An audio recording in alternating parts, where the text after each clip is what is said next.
یہ قصہ ہے تین بھائیوں کا۔ ایک خوبصورت اور سرسبز شاداب وادی میں تین بھائی رہتے تھے، علی، احمد اور عثمان۔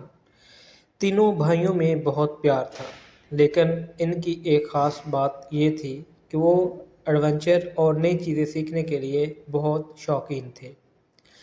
ایک دن ان کے دادا نے انہیں ایک پرانا اور خوبصورت نقشہ دیا اور کہا کہ یہ ان کے خاندان کا ایک چھپا ہوا خزانہ ڈھونڈنے کا راستہ ہے، لیکن یہ خزانہ کوئی عام دولت نہیں، بلکہ عقلمندی اور اتحاد کا ہنر ہے۔ سفر کا آغاز تینوں بھائیوں نے جوش و خروش کے ساتھ سفر کی تیاری کی۔ علی نے اپنے ساتھ ایک دوربین اور کمپاس رکھی تاکہ راستہ تلاش کرنے میں مدد مل سکے۔ احمد نے کچھ کھانے پینے کی چیزیں اور پانی کا بندوبست کیا۔ عثمان اپنے ساتھ ایک ڈائری اور پین لے کر چلا تاکہ وہ راستے کے دلچسپ تجربات لکھ سکے۔ پہلی منزل سستی کا جنگل۔ پہلا چیلنج انہیں ایک ایسے جنگل سے گزرنا پڑا جسے سستی کا جنگل کہا جاتا ہے۔ یہاں پہنچتے ہی تینوں کو شدید غفلت اور سستی محسوس ہونے لگی۔ دل چاہنے لگا کہ یہیں کسی درخت کے نیچے سو جائیں۔ اتحاد کا مظاہرہ علی نے فوراً سمجھ لیا کہ یہ جنگل کا اثر ہے۔ اس نے اپنے بھائیوں کو جگایا اور احمد نے ان کا منہ دھونے کے لیے پانی نکالا۔ عثمان نے سب کو ایک حوصلہ افزا گیت سنا کر متحرک کیا۔ یوں تینوں نے ایک دوسرے کی مدد کرتے ہوئے اس جنگل کو پار کر لیا۔ دوسری منزل خاموشی کا پہاڑ۔ جنگل کے بعد انہیں ایک ایسا اونچا پہاڑ عبور کرنا تھا جس کا نام خاموشی کا پہاڑ تھا۔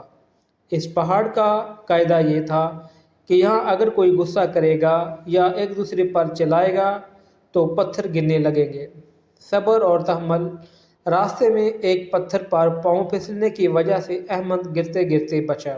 وہ غصے میں آنے ہی والا تھا کہ علی اور عثمان نے اسے پیار سے گلے لگایا اور صبر سے کام لینے کا کہا۔ انہوں نے ایک دوسرے کا ہاتھ مضبوطی سے پکڑا اور ہنستے مسکراتے ہوئے پہاڑ کی چوٹی پر پہنچ گئے۔ آخری منزل غار حکمت۔ نقشے کے مطابق آخری منزل ایک غار تھی جسے غار حکمت کہا جاتا تھا۔ جب تینوں بھائی اندر گئے تو وہاں کوئی سونا چاندی نہیں تھا، بلکہ غار کی دیوار پر سنہری حروف میں لکھا ہوا تھا، اصل خزانہ کوئی بھاری دولت نہیں، بلکہ وہ مشکل وقت ہے جو تم نے مل کر کاٹا، وہ حوصلہ ہے جو تم نے ایک دوسرے کو دیا، اور وہ پیار ہے جو تم دونوں بھائیوں کو ہمیشہ ایک دوسرے کے ساتھ رکھے گا۔